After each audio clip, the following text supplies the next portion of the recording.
Ils t'ont dit que tu étais tellement mature pour ton âge, et tu as souri. Tu pensais que cela signifiait que tu étais spécial, fort, en avance sur les autres. Mais ce n'était pas un compliment. C'était une confession, car on ne t'a jamais permis d'être un enfant. Ton enfance t'a été volée et remplacée par des responsabilités, du silence et un travail invisible. Tu n'étais pas l'enfant qui jouait dans la terre. Tu n'étais pas l'adolescent insouciant riant sans un poids sur les épaules. Tu étais celui qui essuyait des larmes qui n'étaient pas les tiennes, qui écoutait des disputes qui ne te concernaient pas, qui portait des fardeaux qui n'auraient jamais dû être les tiens. Et maintenant, des années plus tard, tu comprends enfin la phrase qui t'a hanté. Tu te sens vieux de 40 ans à 20 ans. Pourquoi? Parce que ton système nerveux a vieilli avant ton corps. Parce qu'on t'a forcé à grandir du jour au lendemain. Parce que tu as été enrôlé dans une guerre que tu n'as jamais choisie, portant une armure que tu n'as jamais enlevée. C'est ce que la psychologie appelle l'enfant parentifié. Mais les mots sont trop petits pour contenir la vérité. Cela signifie que tu es devenu le parent alors que tu aurais dû être l'enfant. Tu préparais des repas pendant que les autres jouaient. Tu réglais des conflits pendant que les autres dormaient. Tu étais l'épaule sur laquelle les adultes s'appuyaient, alors qu'ils auraient dû être la tienne. Et chaque fois que tu voulais pleurer, chaque fois que tu voulais t'effondrer, tu la ravalais, car il n'y avait personne pour te soutenir. Alors, tu as appris à te soutenir toi-même. C'est pourquoi tu te réveilles fatigué même après avoir dormi. C'est pourquoi le repos te semble dangereux, le silence lourd. C'est pourquoi tu ne peux t'empêcher de scruter chaque pièce à la recherche d'un désastre. Tu ne vis pas dans le présent. Tu vis en mode survie. Cette vidéo ne cherche pas la pitié. Elle vise à nommer la blessure qui contrôle ta vie en secret. Car en la nommant, tu l'exposes. Et en l'exposant, tu peux enfin choisir de la briser. À la fin de ce texte, tu comprendras pourquoi tu te sens plus vieux que ton âge. Tu comprendras pourquoi tu cours après les responsabilités comme un drogué, pourquoi tu t'effondres dans l'épuisement, pourquoi tu choisis des partenaires que tu dois sauver, pourquoi tu t'excuses d'exister. Et surtout, tu verras le chemin pour t'en sortir. Pas le chemin superficiel de la pensée positive ou des conseils d'auto-assistance vide, mais le chemin dangereux et interdit de réclamer l'enfant que tu n'as jamais pu être, parce que tu n'as jamais été un enfant. Mais tu n'as pas non plus à mourir en tant que tel. Aujourd'hui, tu vas affronter la vérité. Ta maturité n'a jamais été naturelle. C'était un vol. C'était de la survie. Et maintenant, il est temps de reprendre ce qui t'appartient. L'enfance est censée être un sanctuaire, un lieu de jeu, de sécurité, de découverte. Mais pour toi, c'était autre chose. Ton enfance n'était pas douce. C'était du travail, du sacrifice. Elle t'a été volée avant même que tu ne saches ce que tu avais perdu. On t'a dit d'être fort. On t'a dit de comprendre, sans rien t'expliquer. On t'a dit d'agir comme un adulte, parce que les adultes autour de toi étaient trop faibles pour tenir leur propre vie ensemble. C'est le vol de l'enfance. Les psychologues appellent cela la parentification.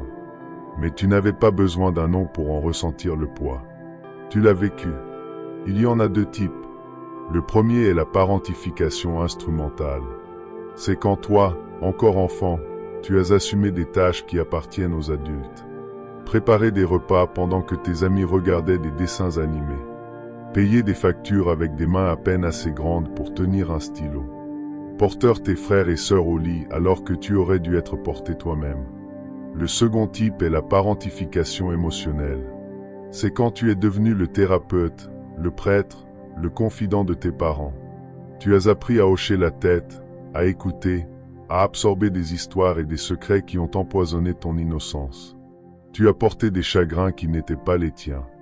Tu as été forcé d'être celui qui reste stable, l'épaule sur laquelle on pleure, même lorsque ton propre cœur se brisait en silence. Voilà ce que signifie être un enfant parentifié. Et cela semble noble sur le moment. Tu penses que tu aides, que tu es spécial. Mais des années plus tard, quand tu ne peux pas te détendre, quand ta poitrine est lourde sans raison, quand chaque pièce te semble être un champ de bataille, tu réalises que ce n'était pas noble. C'était un vol. Nietzsche a écrit « Celui qui a un pourquoi peut supporter n'importe quel comment ». Mais voici le piège. Quand tu étais jeune, on ne t'a pas donné un pourquoi. On t'a donné un devoir, un rôle, un masque. Tu n'as pas choisi ton fardeau. Il t'a été imposé, attaché à ton dos, et on l'a appelé maturité. Jung l'a mis en garde. Il appelait cela l'archétype de l'enfant blessé, la partie de la psyché qui n'a jamais eu la place de jouer, car la survie a tout dévoré. Quand tu étais censé explorer ton imagination, tu apprenais à calmer un père ivre, à apaiser une mère anxieuse, à tenir une famille qui s'effondrait. Tu ne construisais pas une enfance, tu construisais une armure. Pense à toutes les fois où tu as ravalé tes larmes parce qu'il n'y avait pas de place pour elles. Combien de fois as-tu caché ta colère parce que tu devais rester calme? Combien de fois as-tu étouffé tes propres besoins parce que le chaos des autres réclamait toute l'attention? Et voici la trahison. On t'a dit que cela faisait de toi une personne mature. On a déguisé ta blessure en médaille. On a appelé ta souffrance de la force, mais une force choisie est différente d'une force imposée. Ce que tu portais n'était pas de la maturité. C'était un travail non rémunéré. Imagine un enfant de 10 ans portant des sacs de pierre sur une montagne. Qui oserait appeler cet enfant mature? On parlerait d'exploitation. Mais quand le fardeau est émotionnel, invisible, il est plus facile de le déguiser en éloge. La société ne veut pas voir le vol. Parce que le voir reviendrait à admettre combien d'enfants élèvent leurs parents, combien de fils deviennent des protecteurs silencieux, combien de filles deviennent des épouses de substitution, la colle qui maintient le foyer. Et ainsi, la vérité est cachée, mais tu la connais. Ton corps la connaît, ta fatigue la connaît. C'est pourquoi aujourd'hui, tu te sens des décennies plus vieux que tu ne le es. Parce que pendant que les autres avaient le droit d'être des enfants, toi, tu étais mis au travail, non dans une usine d'acier ou de fumée, mais dans une usine d'émotions brisées. Et le produit de cette usine, c'était toi, un enfant sculpté en adulte avant l'heure. C'est la trahison que tu dois affronter. Tu n'es pas né mature. Tu n'étais pas naturellement sage. Tu as été volé. Et tant que tu ne le verras pas, tant que tu continueras à confondre l'exploitation avec la force, tu porteras leurs fantômes sur ton dos. Tu continueras à penser que l'épuisement est normal, que l'hyperindépendance est une vertu, que d'être le fort est ton identité. Mais ce n'est jamais ce que tu étais. C'est ce qu'on t'a forcé à devenir. Voici la vérité que tu as évitée, mais aussi celle qui te libérera. Ton enfance a été volée. Et chaque jour où tu nies ce vol, tu continues à payer la dette qu'ils ont créée. Quand ton enfance t'a été volée, tu n'avais que deux choix, t'effondrer ou t'adapter. Et t'effondrer n'était pas une option. Alors, tu as construit des masques. Des masques qui t'ont aidé à survivre dans un monde qui exigeait plus que ce que tu pouvais donner. Des masques qui ressemblaient à de la force, mais qui étaient en réalité des boucliers. Des masques qui cachaient l'enfant en toi tout en présentant une version polie que le monde pouvait admirer. Le premier masque est l'hyperindépendance. Tu as appris tôt que personne ne viendrait te sauver, alors tu es devenu ton propre sauveur. Tu ne demandes jamais d'aide. Tu portes le poids seul. Tu refuses la douceur, car la douceur signifiait autrefois la trahison. À l'extérieur, tu sembles intouchable, mais à l'intérieur, tu meurs de faim pour un soutien que tu ne sais pas accepter. Le deuxième masque est le perfectionnisme. Si tu pouvais tout faire parfaitement, les notes, les tâches, le silence, peut-être que personne n'exploserait. Peut-être que tu pourrais contrôler le chaos en te contrôlant toi-même. Alors, tu es devenu irréprochable. Ou du moins, tu as essayé. Et maintenant, adulte, les erreurs te semblent mortelles. L'échec te semble une exposition. Tu vis comme un soldat scrutant l'horizon à la recherche de menaces, convaincu qu'un faux pas fera tout s'effondrer. Le troisième masque est celui de faire plaisir aux autres. Tu as appris que l'approbation était synonyme de survie. S'ils étaient heureux, tu étais en sécurité. S'ils souriaient, tu pouvais respirer. Alors, tu es devenu agréable, aimable, infiniment arrangeant. Tu as appris à hocher la tête quand tu voulais crier, à servir quand tu voulais te reposer, à dire oui quand ton âme te suppliait de dire non. Et maintenant, adulte, tu confonds l'obéissance avec la gentillesse. Tu confonds la soumission avec l'amour. Le quatrième masque est le plus insidieux. celui du fort, celui qui ne craque jamais, ne pleure jamais, n'a jamais besoin de rien, celui sur qui tout le monde s'appuie, mais qui n'a personne sur qui s'appuyer en retour. Ce masque attire le respect. Les gens l'admirent, mais l'admiration est un piètre substitut à l'intimité. Le respect est un maigre remplaçant de l'amour. Derrière le masque, tu t'effondres. Mais tu ne peux pas le montrer, car le masque est devenu ton identité. Jung a mis en garde contre cela. Il appelait cela la persona, le masque que nous portons pour survivre dans la société. Mais il a aussi averti que lorsque tu confonds le masque avec ton véritable moi, tu perds ton âme. Et Machiavel a écrit, la nécessité crée ce qu'elle impose. Ces masques ont été créés par nécessité. Ils étaient ta stratégie de survie. Mais les stratégies de survie, lorsqu'on s'y accroche trop longtemps, deviennent des prisons. Pense à la fille responsable. Elle grandit en gérant le foyer, les humeurs de ses parents, en élevant ses frères et sœurs. Les gens admirent sa discipline, mais à l'intérieur, elle brûle, privée de sa propre vie. Pense au fils aîné, le gardien. Il protège la famille, travaille tôt, sacrifie ses rêves. On le dit fiable, mais à l'intérieur, il est vide, portant une rage qu'il ne peut montrer. Ses rôles attirent les applaudissements. Ils te font paraître fort. Mais une force choisie est différente d'une force imposée. Et ce qui était autrefois une armure est maintenant une cage. Voici la vérité que tu as évitée. Les masques qui t'ont maintenu en vie sont les mêmes qui t'empêchent de vivre. L'hyper-indépendance te vole l'amour. Le perfectionnisme te vole la paix. Faire plaisir aux autres te vole ton identité. Et être le fort te vole la chance d'être vu. Alors, pose-toi la question, qui es-tu sans le masque? Qui es-tu quand tu ne répares pas, ne sers pas, ne protèges pas, ne perfectionnes pas? La plupart ne peuvent pas répondre, car le masque est tout ce qu'ils connaissent. Mais tu n'es pas la plupart. Tu es ici pour arracher le masque, pour affronter la vérité. Tu as vécu comme un faux toit, construit par la peur et la nécessité. Et si tu ne le brises pas, tu mourras en le portant. L'enfance s'achève, mais les blessures restent. Ce qui commence comme une survie dans la jeunesse devient une souffrance à l'âge adulte. Tu pensais que les masques te garderaient en sécurité pour toujours. Au lieu de cela, ils sont devenus des chaînes. Maintenant, tu es adulte. Tu as ton propre corps, tes propres choix, ta propre vie. Et pourtant, tu te sens toujours prisonnier. Pas parce que le monde te retient, mais parce que les schémas d'hier te gouvernent de l'intérieur. C'est la conséquence adulte de l'enfant parentifié. Tu le ressens d'abord comme un épuisement. Pas l'épuisement du travail acharné, mais celui d'exister.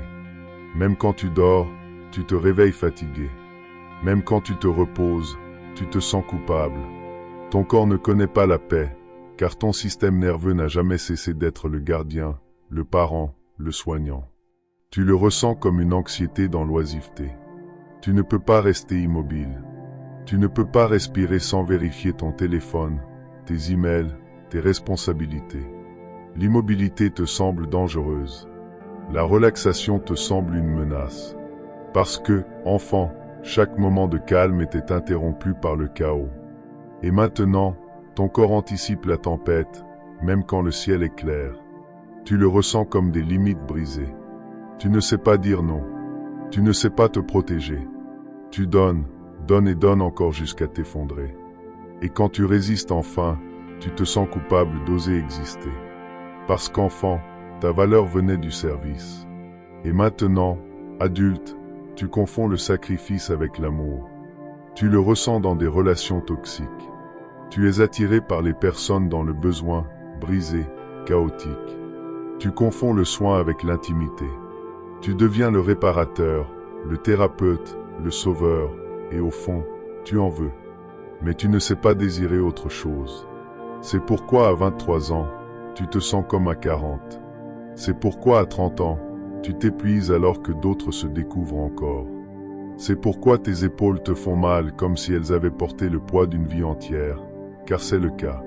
Schopenhauer a dit, la vie est souffrance. Mais voici une vérité plus tranchante, cette souffrance n'était pas inévitable. Elle t'a été transmise. Elle a été plantée en toi bien avant que tu n'aies la force de résister. Elle est devenue ton réglage par défaut. L'hyperindépendance n'est pas de la force. C'est un chagrin déguisé. C'est le deuil d'une enfance qui n'a jamais existé. C'est la marche funèbre que tu joues dans ta poitrine depuis l'âge de 10 ans. Et chaque fois que tu refuses de l'aide, chaque fois que tu te détruis pour prouver que tu peux y arriver, chaque fois que tu t'effondres derrière des portes closes après avoir souri en public, tu ne montres pas de la force. Tu rejoues ta blessure. Tu prouves encore et encore que tu peux survivre. Mais survivre n'est pas vivre. Pense à l'ouvrier qui s'épuise à 30 ans, à l'étudiant qui obtient son diplôme déjà épuisé, au jeune de 23 ans qui se sent vieux de décennies, non pas à cause de l'âge, mais à cause du poids. C'est la conséquence adulte d'une enfance volée. Et si tu ne l'affrontes pas, si tu ne retires pas le masque et ne nommes pas le vol, tu perpétueras le cycle. Tu le transmettras. Tu élèveras des enfants non pas avec de l'amour, mais avec le même code de survie non guéri inscrit dans ton corps. La tragédie est claire, mais le choix aussi. Tu ne peux pas continuer à survivre. Tu dois commencer à vivre. L'esprit oublie. La bouche ment. Mais le corps se souvient de tout. Chaque nuit sans sommeil. Chaque nœud dans tes épaules. Chaque crise de panique qui surgit de nulle part. Ce ne sont pas des hasards. Ce sont le journal que ton inconscient a écrit dans ta chair. Bessel van der Kolk l'a dit le mieux dans son livre « Le corps garde la trace ». Le traumatisme n'est pas seulement stocké dans la mémoire, mais dans les muscles, le souffle, les os. Et ton corps garde la trace depuis l'enfance. C'est pourquoi tu ne peux pas te reposer. C'est pourquoi ta mâchoire se crispe même quand tu souris. C'est pourquoi ta poitrine est lourde dans les pièces calmes. Parce que ton système nerveux n'a jamais cessé de travailler. Quand tu étais jeune, tu es devenu le parent. Tu es devenu le gardien, le soignant, celui qui guettait les menaces. Et ton système nerveux s'est adapté. Il a appris à rester en alerte, à anticiper les explosions, à tendre chaque muscle comme une armure. La tragédie, c'est que même maintenant, adulte, même dans une pièce sûre, même quand la guerre est finie, ton corps ne le sait pas. Tes épaules sont toujours prêtes à encaisser un choc. Ton estomac est toujours noué par la responsabilité. Ton souffle est toujours court, comme si le silence lui-même était dangereux. Insomnie, fatigue chronique, problèmes digestifs, migraines, oppression thoracique. Ce ne sont pas des malédictions aléatoires. Ce sont les échos de la vigilance de l'enfance. Ce sont le prix d'être un enfant forcé de devenir un parent. Pense Y. À 10 ans, tu préparais des repas au lieu de rêver. À 12 ans, tu apaisais la panique de ta mère au lieu de jouer. À 15 ans, tu élevais tes frères et sœurs pendant que ton identité mourait de faim. Chaque moment s'est gravé dans ton système nerveux. Maintenant, des décennies plus tard, tu vis comme si le danger n'avait jamais cessé. Tu vis comme si le repos était dangereux. Tu vis comme si l'enfant en toi devait toujours rester sur ses gardes. Les philosophes le savaient bien avant que la science ne le prouve. Nietzsche a écrit sur le corps comme un champ de bataille où les instincts portent des blessures plus anciennes que la pensée. Jung appelait le corps la scène de l'ombre, où le moi non exprimé, non traité, se manifeste dans les symptômes. Et Schopenhauer, dans sa sombre sagesse, voyait la vie comme une souffrance. Mais ce qu'il a manqué, c'est ceci. Toute souffrance n'est pas inévitable. Une partie est héritée. Une partie est gravée dans le corps comme des cicatrices transmises d'un système nerveux à un autre. C'est pourquoi tu te sens vieux de 40 ans à 20 ans. Parce que ton corps a vieilli sous la pression. Parce que ton système nerveux a porté des décennies d'adultes factices. Parce que le poids des autres est devenu le poids de ta colonne vertébrale, de ton souffle, de ta peau. Et voici la partie la plus cruelle, le monde applaudit ta force. Il te voit travailler sans repos. Il te voit sourire sans craquer. Ils te disent fiable, digne d'admiration. Mais ils ne voient pas les nuits où tu fixes le plafond, éveillé. Ils ne voient pas la panique dans ta poitrine quand rien ne va mal. Ils ne voient pas comment chaque muscle de ton corps est devenu un point serré. Ce n'est pas aléatoire. Ce n'est pas de la faiblesse. C'est le corps qui se souvient de ce que l'esprit a dû oublier. Et si tu ne l'affrontes pas, si tu n'enseignes pas à ton corps que la guerre est finie, tu continueras à vivre dans une prison de chair. Tu continueras à vieillir de décennie en année. Tu continueras à confondre la survie avec la vie. La vérité est brutale, mais elle est aussi libératrice. Ton corps a été fidèle. Il t'a gardé en vie. Mais maintenant, il est temps de lui dire quelque chose qu'il n'a jamais entendu auparavant. Tu es en sécurité. L'enfant est en sécurité. La guerre est finie. Tant que tu ne le feras pas, tu continueras à payer le prix d'une guerre que tu n'aurais jamais dû mener. La liberté est un mot dangereux, car la véritable liberté ne vient pas enveloppée de confort. Elle vient au prix de briser l'identité que tu as portée toute ta vie. Pour l'enfant parentifié, la liberté signifie une chose, trahir le masque. Le masque du fort, du sauveur, du soignant. Le masque qui t'a valu le respect, l'admiration, la survie. Pour réclamer l'enfant que tu as perdu, tu dois trahir ce masque. Et la trahison ressemble à la mort. C'est pourquoi si peu l'essaie. Parce que sortir du rôle du fort semble être de la faiblesse. Parce que dire non semble cruel. Parce que lâcher le contrôle semble être du chaos. Mais voici la vérité, la faiblesse n'est pas dans l'abandon. La faiblesse est dans l'esclavage. L'esclavage a l'image d'être le fort. Machiavel a écrit « Il vaut mieux être craint qu'aimé si l'on ne peut être les deux ». Mais ce qu'il n'a pas dit, c'est ceci. Parfois, celui que tu crains le plus est ton propre reflet. Et pour toi, ce reflet est le masque fort et épuisé qui te regarde dans le miroir. Pour te libérer, tu dois faire ce qui semble interdit. Tu dois réclamer l'enfant perdu. Pas avec des affirmations superficielles, pas avec des clichés de thérapie, mais avec un processus impitoyable en 3 étapes. Étape 1, nomme-le. Tu dois appeler cela ce que c'est. Parentification, vol, exploitation déguisée en maturité. Tant que tu ne nommes pas le crime, tu continueras à glorifier le criminel. Tu continueras à appeler ta blessure de la force.